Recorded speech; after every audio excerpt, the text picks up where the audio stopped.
Episode 1 of Gods and Disasters. On a cold winter night in 373 BCE, the earth swallowed a city whole. In a flash, entire livelihoods, childhood memories, friends, families, and a grand temple to Poseidon were taken under the waves to be entombed under silt and salt.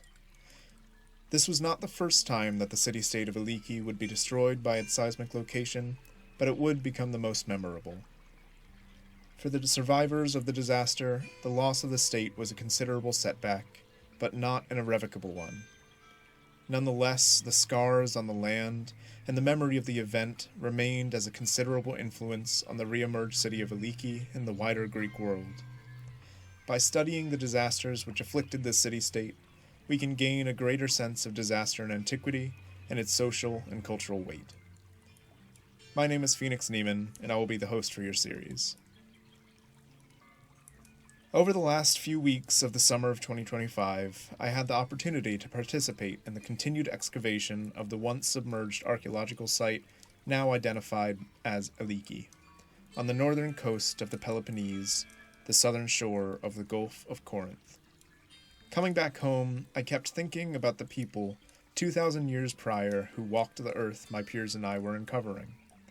Particularly, I sought to understand the ways in which these people saw the events of which we were digging up the aftermath of, and therefore I created this project to research that lingering question. Over thousands of years of cultural development, ancient Greek peoples living across the Mediterranean experienced catastrophes which left lasting scars upon the land and those who inhabited it.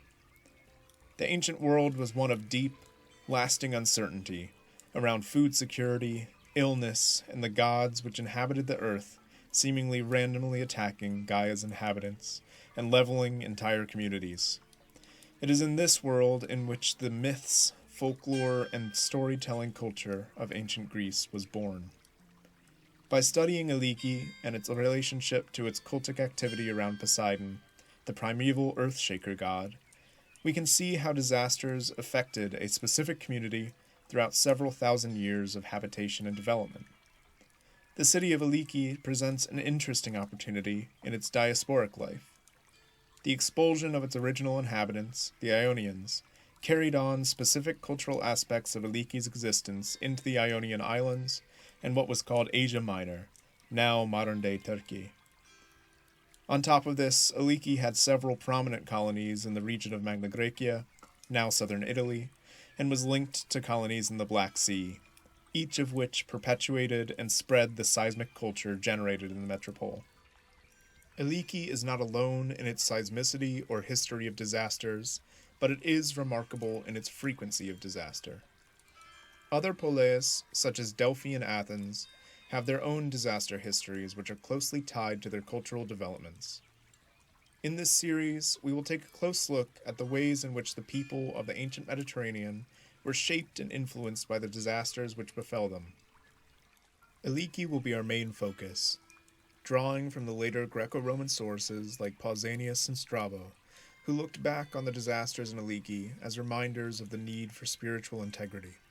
We will also incorporate modern scholarship around the archaeology of Aliki and other sites, the landscape and geology of the region, and wider patterns of cultic and cultural developments in the ancient world. How do those in the ancient world view these events? What legacies are left behind in their wake? What can we draw from the outcomes of disasters in the ancient world?